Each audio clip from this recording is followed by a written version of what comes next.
Yogyakarta, or Jogja, is the capital city of the special region of Yogyakarta in Indonesia, in the south-central part of the island of Java. It's a major centre for domestic and European tourism, despite being somewhat unheard of in other markets. Given Jogja's history and importance to the Javanese, even Indonesian culture, it's unsurprising to find this location for many ghost stories. Unlike the UK, such stories are believed to have a commercial benefit in encouraging tourism. The opposite is true for Indonesia. Indonesians are a superstitious nation, and that ghost stories abound is more a reflection of this superstition. Even more superstitious are the Malaysians and Singaporeans, who make up a not insignificant proportion of Jogja's tourists. However, I'm certainly not like most Westerners discounting this all as superstition. Just because we've not experienced something, it's just that, not a condemnation of the mental state or intelligence of another. Many years ago, I spent a lot of time in Manado, Indonesia's most northern and Christian city. A premier hotel in Manado had been a former hospital, and there were regular reports of ghost sightings, including photographs in the local papers. The hotel manager assured me that these had been created by rival hotel owners. And maybe the same is true about hotels in Jogja. Those of us who regularly see ghosts and find them normally quite friendly, probably just like the humans they were when they lived, neither good nor evil. Whilst Jogja has a reputation for ghosts, I feel very little malevolence when in Jogja, and find most paranormal encounters to be rather pleasant. I have to declare a bias regarding the first report, as it's the Hotel Phoenix, my favourite hotel in the entire world, where I've been staying for 20 years. Throughout my working life, I've spent around 2 nights per week in hotels, but this does not make me a connoisseur so much as a thrifty guest. So Hotel Phoenix is something of a bargain for a good hotel, but maybe also a little lacking for those used to staying in luxury hotels. During the 1890s, Kwik Jung Eng, a Chinese entrepreneur, arrived in Jogja to establish himself as within the region's prosperous spice trade. Kwik Jung Eng started shipping sugar from Jogja through a company he founded with his brother, called Envy Kwik Ho Tong Handle Mats Chapij. Alternately, I've heard that he was based in Semarang, which would seem more likely as being a port with significant Chinese population. Kwik Jung Eng constructed numerous estates throughout the Dutch East Indies. Amongst the lavish residences he developed was a beautiful manor that he placed right in the centre of Jogja. Kwik Jung Eng designed his new home in the style of the European Art Deco, blending it with a combination of Javanese architectural aesthetics, known as Indische. It was completed in 1918. I'm sure that when I first stayed, I read that it was his warehouse and not a residence. The Great Depression bankrupted every one of his businesses. The local Javase bank foreclosed on most of his estates in Indonesia. Another local businessman, Ling Dong Gwat, bought King Dong Eng's Jogja Manor during the 1930s, transforming it into the opulent Hotel Splendid. The Hotel Splendid remained in operation until the early 1940s, when the Japanese occupied Java during World War II. They renamed it as the Hotel Yamato. The Japanese Imperial Army used the building as the site for their headquarters in Jogja. With Japan's defeat, Lim Jo-wat reacquired the building itself, reopening it as Hotel Merdeka. Now, I believe that it's his family who still own it, even though it's managed by the Acor Group and is branded as... No, it's not a Sofitel. It's branded as Mercure, that's right. But I'm pretty certain that it is still locally owned by, I believe, a Chinese woman, but I might be wrong. Now, despite having said this, again I've read that Hotel Merdeka had been owned by the national government, which many hotels were at the time. It even became the home for President Sukarno. Or did he simply have a room there? Certainly it's an auspicious building full of antiques, and we've heard of locals claiming it to be haunted, although they do pronounce it as Hotel Phoenix rather than Phoenix. But I've only felt very positive experiences within the hotel. I mean, maybe it does contain some ghosts, but they're always benevolent. Nevertheless, a TripAdvisor review from September the 28th, 2017, of the Phoenix Hotel, Jogja, or Yogyakarta, by Turlo of Zurich, i.e. not Malaysia or Singapore, is titled Haunted, Avoid Room 219, Our Worst Sofitel Experience Ever. And I quote, "The property is haunted. Room 219 in the old wing," which it is. The alarm clock rang for no reason, and when the attendant showed us the room, I went to check. It was set at 6 o'clock, but we were in the room at 4:30 when it happened. Why should the alarm ring when it was set for 6 o'clock? She apologised, ran off in a huff, and left us there. Subsequently, the TV turned on for no reason, and I could sense an unfriendly presence in the room, which made my hair stand on ends. I almost fainted. If you really have to stay at this haunted hotel, pay the surcharge and stay in the new wing. My partner, who's an architect, logically explained the phenomenon by the dampness and lack of light and spaces, which do not flow, i.e. poor architecture and spaces. So I guess she's talking about don't have airflow. Now, when shooting this vlog, I asked the housekeeper if room 219 was haunted. He became very anxious. We were then joined by the head housekeeper, who completely refuted that any rooms had ghosts. I suspect that such rumours cause her great problems when she's trying to recruit housekeepers amongst locals. Nevertheless, I had to agree with her that I doubted if there were any malevolent spirits in the hotel, and had nothing but positive experiences and, indeed, recommendations for the hotel itself.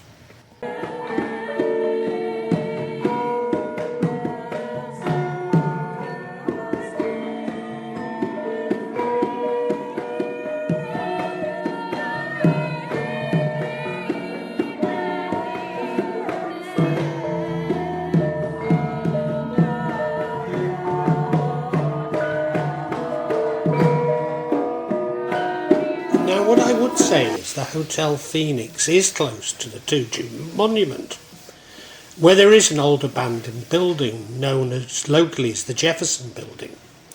It's where people accused of having an affiliation with the Indonesian Communist Party during the new era were kept and tortured. A former hotel reporter has reported that some of the rooms were indeed haunted. In fact, the whole building was haunted. Whenever they heard muffled screaming of a woman when it's dead silent in the middle of the night, they just brush it off as one of those nights and resume whatever they were doing. One night in particular, a guest came downstairs looking really pale, his shirt soaked in sweat, and demanded a room change because a disembodied hand had appeared out of nowhere and kept brushing against his feet.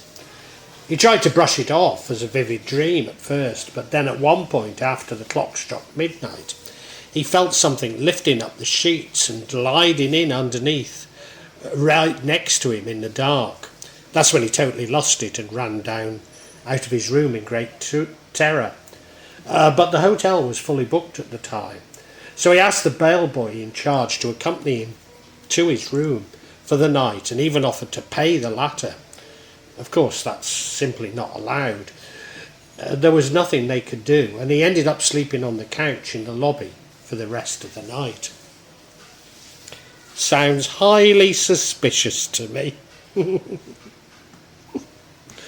Particularly in a country where LGBT issues aren't exactly encouraged.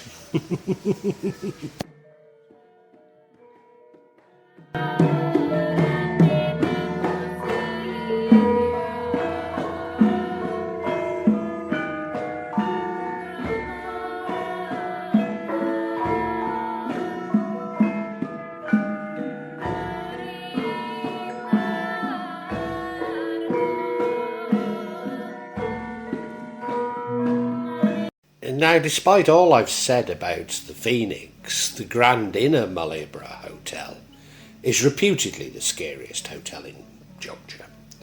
Founded in 1908, the hotel has many paranormal stories related to it. The Surdiman Suite, room 291, is reputedly an energy hotspot, which includes a statue of General Surdiman, which sways by itself. This is because it was once the office of the Commander-in-Chief General Surdiman, when he led the troops to defend Indonesia's independence.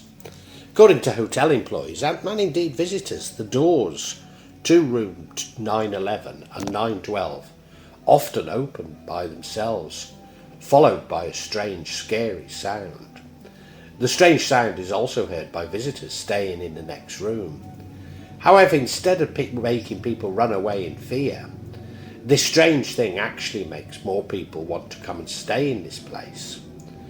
Could this be referring to European clientele, who for the most part would be attracted by the reputation, unlike those from Malaysia or Singapore, who are often on edge for every minute they spend in Indonesia? Guests at Hotel Sajid have reported black figures in their rooms. Another guest spotted a woman in white clothes with long hair. There are sounds of falling objects in the stairwell. Also, lift doors are said to open and close by themselves. So that's unusual. The Matahari Hotel is haunted by a ghost named Ambarukmo, as it was a former prison. Maybe he was a prisoner. Another story is that it was built on a mass burial site, or even a military hospital. Certainly some guests have reported something whispering in their ear. Others speak of flashing lights and objects moving. Staff talk of seeing shadowy figures at night, cold gusts and hearing crying or footsteps in the corridors. Hotel Tuhu Nugraha is shrouded in mystical stories. In February 2020, a visitor staying in a room at the very end of the hotel experienced a strange incident. In the middle of the night, he suddenly heard a strange sound outside the room, like someone turning off the lights, plunging in the plug and turning on the water tap. Initially, the visitor thought perhaps the sound came from the visitor in the next room. However, after he checked the next day, he realised there was only an emergency staircase next to his room. Recently, it was discovered that behind the hotel there was an empty house, which is considered haunted by people in Jogja. The Puri Artha Hotel is a quiet hotel, built in the Balinese style, but some guests find it troubling, including guests hearing crashing noises and muttering from an empty room. An unnamed hotel in Umbalharjo area, at an unnamed hotel in Umbalharjo area, a foundation chairman from a junior high school in Tangerang once visited this hotel and experienced a mystery incident. When he entered the room on the second floor, he felt the presence of spirits and the appearance of spirits around the house. And many people say these spirits come from an old building not far from the hotel. The Haunted Hotel in Prawirotaman, Jogja, has a unique history. Previously, the hotel was a military hospital during the Japanese colonial era. After Indonesia's independence, the hospital was converted into a hotel. Several guests staying at the hotel claimed to have felt the presence of spirits and strange noises at night. Guests have felt the presence of a human figure, which surprised them. The atmosphere in the rooms of this hotel is said to be quite tense. Perhaps there are shadows or supernatural phenomena that appear at night. One, while cleaning a room, felt an invisible force that was blocking and ensnaring him, after which he resigned.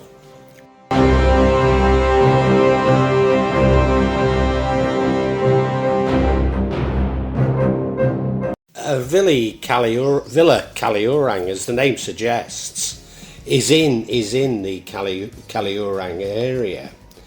In 2008, a group of high school students from Jakarta took a study tour and spent the night at accommodation there. A junior high school student experienced a strange incident when he entered his room. The room was originally ordinary, suddenly changed the atmosphere of the room to a room from the 1970s. Strange as this always seems to happen to me, given my love for bargain and faded glory when booking hotels.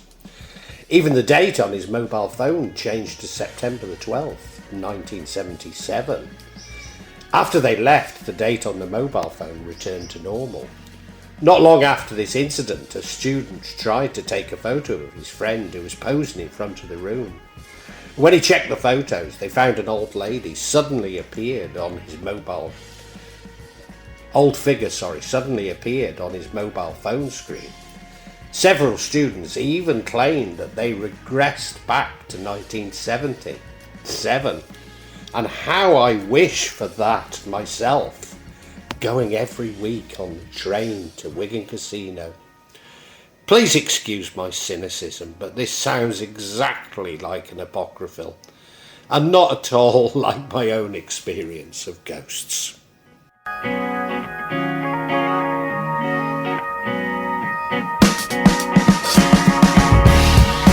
Upala Java Huise on Jalan Plataran, Bantul, stands in a beautiful forest with streams running close by. But at night time the forest seems to penetrate guests' very bodies, with many reporting a great unease from the forest. Another hotel in the forest is Rumah Sengjakala in Bantul. Again, very beautiful, but some find it unnerving at night.